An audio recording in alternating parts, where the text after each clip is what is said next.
Blind take नेपालमा तपाईलाई स्वागत छ।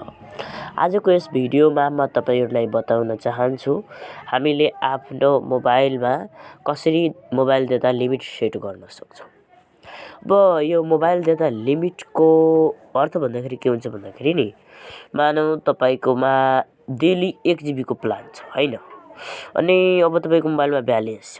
तर यदि तपाईको अनलिमिटेड हुन्छ, लिमिट सेट हुन्न भने तपाईको के हुन्छ भन्दाखेरि त्यहाँ 1 GB सकेपछि तपाईको क्यारियरले यानी कि तपाईको सर्भिस प्रोवाइडर सिम प्रोवाइडरले आफै पैसा काट्छ। तपाईलाई थाहा हुन्न कि मेरो डेटा सकियो कि सकेन।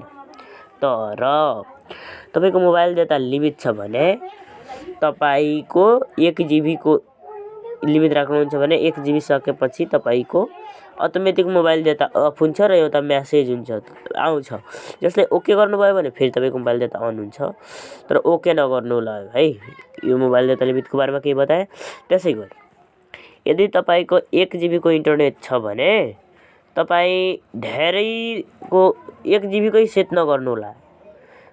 सब 900 देखि 960 MB सम्मको सेट गर्नु होला डेटा लिमिट तपाईको 1 GB को प्लान हो भने है। किनकि यो मोबाइलले अलि ढिलो गन्छ क्यारियर भन्दा अनि त्यसकारण तपाईको बरु 10-15 MB बाँकी नै होस् तर ब्यालेन्स नकाटियोस् है।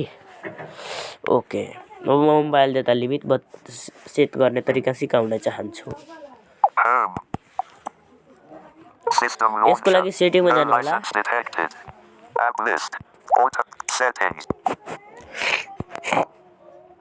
सेटिङमा जानु होला।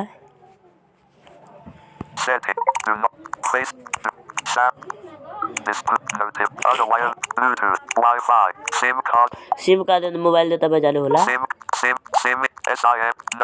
General mobile data off. Use internet default calling mobile data usage 12. Data युसेजमा जानु होला। Date 3.72 GB. Settings. No data mobile data usage. Mobile data limit. त्यसपछि मोबाइल डेटा लिमिटमा जानु होला। तपाईको दुईटा सिम छ भने सिम हेराउँछ तर मेरोमा एउटै सिम छ त्यही भएर SIM हेरेन। Mobile start date for data usage stats. Day 17 of every month. 3 of 8. Daily data. Daily mobile data limit. No limit. Month. Set monthly data limit. No limit. 7 of 8. अब मलाई को daily र monthly तपाई कुन set गर्न चाहनुहुन्छ त म तपाईलाई तपाईको यदि डेली डेटा प्लान हो भने डेली सेट गर्नुस्। यदि तपाईको 60 GB वाला प्लान हो भने तपाई सेट गर्नुस् मन्थली। म मन्थली सेट गरेर आउँछु। मन्थलीमा सेट मन्थली डेटामा जानु होला। लिमिट सेट मन्थली डेटा लिमिटमा जानु होला। त्यसपछि custom 2 of 2 cancel save एकछिन picked no limit 1 of custom 2 of त्यसपछि कस्टममा जानु हो। कस्टमलाई टिक गर्नु होला। नो लिमिट टिक छ कस्टमलाई टिक गर्नु होला। ticked no edit box out of list MB button GB button अब मेरोमा मानौ म 50 GB को सेट गर्छु। edit box म लेख्छु 50 जति MB या GB को हो तपाईले लेख्नु है। म 50 GB सेट गर्छु। 5 5 5 8 0 0 50 भो। window Arizona set no limit ticked custom editing 50 delete MB G अब तपाई MB सेट गर्न चाहनुहुन्छ कि GB? म GB सेट गर्न चाहन्छु त्यही भएर GB मा क्लिक गरे। त्यसपछि सिम्पल सेभ मा क्लिक गर्दिनु होला। Monthly mobile data. The mobile network has been disconnected because you have reached the preset data usage limit. Turn on mobile. Monthly mobile data limit reached. No license. अब म 50 GB भन्दा बढी नै चलाइसकेको छु त्यही भएर यो हेरायो यो मोबाइल डेटा रिच्ड भएर यस्तै मेसेज आउँछ तपाईको डेटा सक्छ। The mobile network has been disconnected because you have reached the preset data usage limit. Turn on mobile data again. No cancel. Okay.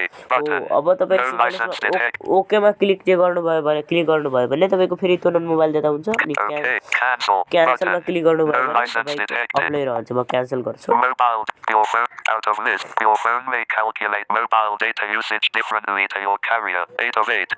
Set monthly data daily mobile data limit no limit 5 of 8. अब त्यसमा daily mobile data limit कसरी set गर्ने त डेलीमा जानु होला। Daily mobile custom 2 of 2 ticked. No limit 1 of 2. यसमा पनि no limit टिक हुन्छ कस्टम टिक गर्नु होला Custom ticked. Custom No license edit box out of अब यसमा म 200 MB सेट गर्न चाहन्छु 3. No license showing number keyboard. No license detected.